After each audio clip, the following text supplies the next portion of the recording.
శ్రమలకు అప్పగించబడ్డాడు.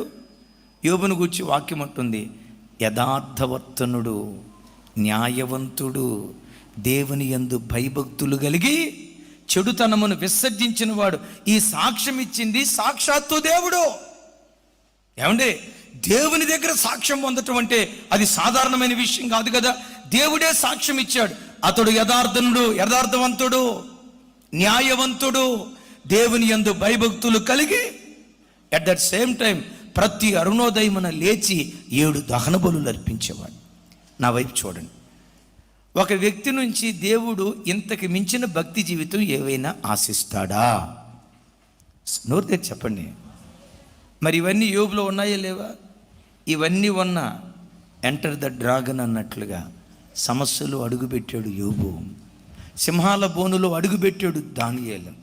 వాక్యం వింటున్న బిడ్డలారా, నీవెంత నీతిపరురాలివైనా, తమ్ముడు నీవెంత నీతిపరుడు అయినా, ఎంత నీతిగా దేవుని సన్నిధిలో బ్రతుకుతున్నా, కొన్నిసార్లు సమస్యలనేటువంటి సింహాల బోన్లోకి నువ్వు వెళ్ళక తప్పదు.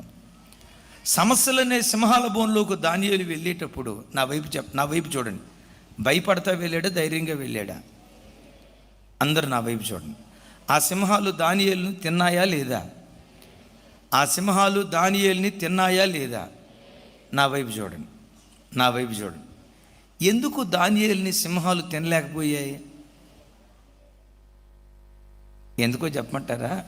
ఆ సింహాల మధ్యలో దానియేలు కూడా ఒక సింహంలా కూర్చొని ఉన్నాడు. సింహాలను తినవో? నా మాట అర్థమైందా?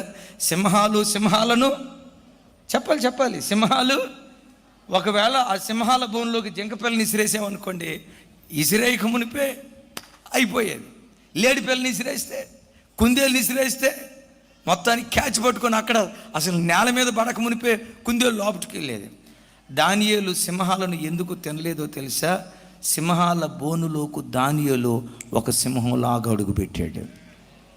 వాక్యం వింటున్న బిడ్డలారా, శ్రమలనే సింహాలు నీ చుట్టూ ఆవరించినప్పుడు నీవెట్లా బ్రతకాలో తెలుసా? నీవు కూడా ఒక సింహంలాగా దేవుని ఎదుట బ్రతకాలి. వాక్యం అంటుంది కదా, దుష్టుడు తరమకుండానే పారిపోతాడు, నీతిమంతుడు సింహంలాగా ధైర్యంగా ఉంటాడు. ఎంత ప్రార్థన చేసినా సింహాల బోలు ఎదురైందా? ఇంత నీతిగా బ్రతికినా అగ్నిగుండంలో పడక తప్పలేదా? ఇంత యథార్థంగా బ్రతికిన యోబు జీవితంలో ఆపదలు వచ్చినాయి కదా. ఆ ఆపదల మధ్యలో అలాంటి పరిస్థితులు నీకు ఎదురైనప్పుడు, అయ్యో దేవా నాకెందుకు ఇంత అన్యాయం చేసావు అని అనలా. ఆ చెరసాలలోకి, సింహాల బోనులోకి దానియేలు ఒక సింహంలాగా వెళ్ళాడు. సమస్యలని చెరని నావరించినప్పుడు, అయ్యో నా దేవుడు నన్ను మర్చిపోయాడేమో అని అనొద్దు. నా దేవుడు నన్ను విడిచిపెట్టాడేమో అని అనొద్దు. నేను చేసిన పాపమే నన్ను ఇట్లా తీసుకెళ్ళిందేమో అని పదే నువ్వు నిందించుకోవద్దు. ఆ సింహాల బోనులోకి ఒక సింహంలాగా దేవుని ఎదుట నువ్వు అడుగుపెట్టుదువుగాక. ఈ మధ్య లాస్ట్ వీక్ నేను ఒక పట్టణానికి రాజశేఖరయ్య గారితో కలిసి ఒక పట్టణంలో వాక్యం చెప్పడానికి వెళ్ళాను. ఆ పట్టణంలో ఒక మంచి భక్తి కలిగిన దైవ సేవకుడు ఉన్నారు. గతంలో నేను ఆ ప్రాంతానికి వెళ్ళినప్పుడు ఆ సేవకుడు నన్ను వాళ్ళ గృహానికి ఆహ్వానించి 2-3 పర్యాయాలు ఆతిథ్యం ఇచ్చాడు. మంచి సేవకుడు.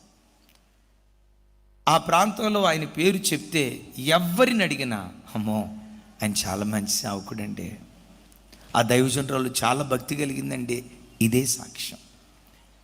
అయితే నేను ఆ ప్రాంతానికి వెళ్ళిన తర్వాత ఒక సహోదరుడు చెప్పాడు, ఆ పాస్టర్ గారికి క్యాన్సర్ వచ్చిందటయ్యా, చెస్ట్ క్యాన్సర్ వచ్చిందట, ఏదో 2nd స్టేజ్ ఏదో చెప్పారు.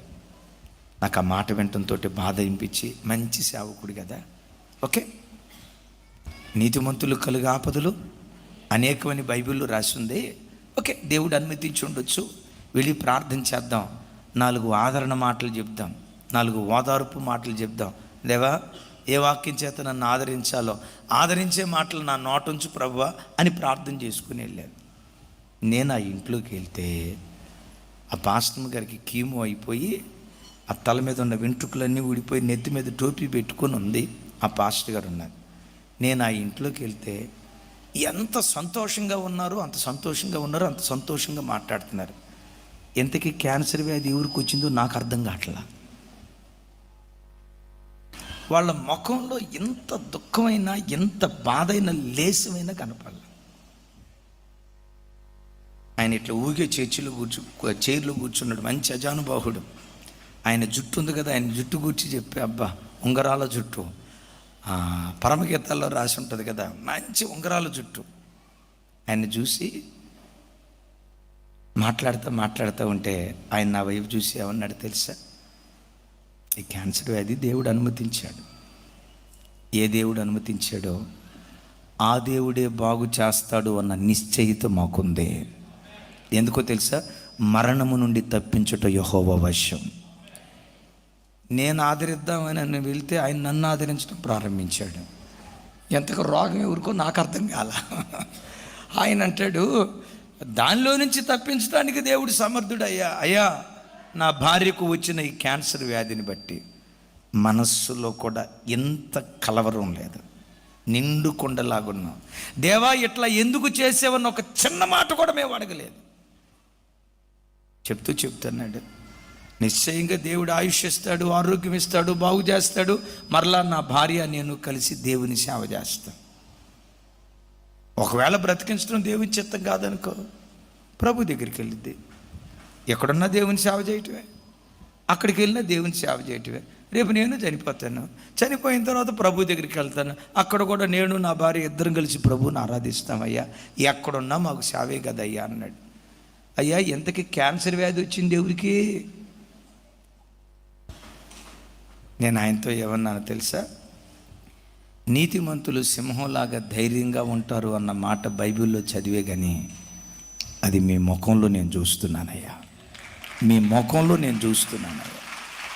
నీతిమంతుడు సింహంలాగా ధైర్యంగా ఉంటాడన్న మాట సామెతలో సొలొమోను రాశాడు. అది చదవబడిన మాటే కానీ నీ ముఖం చూసిన తర్వాత ఒక నీతిమంతుడు ఎలా ఉంటాడు, దేవుని మీద ఆధారపడేవాడు ఎలా ఉంటాడో, దేవుని మీద ఆనుకొని బ్రతికే ఒక వ్యక్తి ఎంత ధైర్యంగా ఉంటాడో. సింహాల బోన్లోకి దానియేలు ఎట్లా వెళ్ళాడు చెప్పండి. దానియేలు లాగా వెళ్ళాలా? సింహం లాగా వెళ్ళాడు. సింహం ఇంకో సింహాన్ని ఏమీ చేయదు. చెప్పకూడదు గట్టిగా. హల్లెలూయ. సరే కాపాడబడ్డాడు. తెల్లారింది, దర్యావేషు రాజు వచ్చాడు. దానియేలు మీద ఉన్న మమకారాన్ని బట్టి ఆ రాత్రి అంతా ఉపవాసం ఉన్నాడు, ఏడ్చాడు, ఏం కాకూడదు అన్నాడు. మొత్తానికి తెల్లారిన తర్వాత సింహాల బోనుకు వచ్చి అంత దూరం నుండి ఏమంటాడంటే, నా వైపు చూడండి, జీవము గల దేవుని సేవకుడు అయిన దానియేలు, నిత్యము నీవు సేవించుచున్న నీ దేవుడు నిన్ను రక్షించగలిగినా. ఇక్కడ ఈ మాట చూడండి, జీవము కలిగిన దేవుని సేవకుడు అయిన దానియేలు, నీ దేవుడు నిన్ను రక్షించగలిగినా అని అన్నాడంటే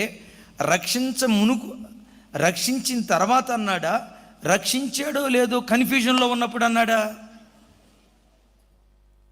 మరలా చెప్పాలి, రక్షించిన తర్వాత అన్నాడు. ఇందాక మనం ప్రారంభంలో చదువుకున్న మూలవాక్యం ఏమో రక్షించిన తర్వాత వాడబడినటువంటి వాక్యం. ఇక్కడేమంటాడు? జీవము కలిగిన దేవుని సేవకుడు అయిన దానియేలు, నిత్యము నీవు సేవించుచున్న నీ దేవుడు నిన్ను రక్షించగలిగినా అన్నాడు. అంటే రక్షించబడ్డాడో లేదో రాజుకు కన్ఫ్యూజన్. ఆ కన్ఫ్యూజన్లో కూడా ఆ దేవుని గురించి ఏమంటాడు అంటే, ఈ మాటకున్న అర్థం ఏంటో తెలుసా? కాపాడబడక మునిపే అంటాడు, జీవము కలిగిన దేవుని సేవకుడమైన దానియేలు అన్నాడంటే, దానియేలు ఆరాధించే దేవుడు ఎవరో అన్యుడైన రాజుకు ముందే తెలుసు. మీకు ఒక మాట తెలుసా? భారతదేశంలో ఎంతోమంది అన్యులు ఉన్నారు కదా, ఆ అన్యులందరికీ యేసే నిజమైన దేవుడు అన్న సంగతి వాళ్లకు కూడా తెలుసు. ఇక్కడికి రాజుకు తెలిసిందా లేదా? జీవము కలిగిన దేవుని సేవకుడమైన దానియేలు అంటున్నాడంటే, ప్రపంచంలో ఉన్న ఏ మతస్థుడికైనా యేసు ఒక్కడే పరిశుద్ధ దేవుడు అని ప్రతి ఒక్కడికి తెలుసు. ఆయన తప్ప వేరొక దేవుడు లేడని, కామ క్రోధ మోహ లోభ మదమాత్సర్యాలను జయించిన వాడని, ఆ జన్మ బ్రహ్మచారని, దేవుడని పిలువబడుటకు ఆయన ఒక్కడే యోగ్యుడని ప్రపంచంలో ఉన్న అందరికీ తెలుసు. కానీ ఈ రాజు చెప్పినట్టుగా బయటికి చెప్పరంతే. యేసయ్యకి మహిమ కలుగును గాక.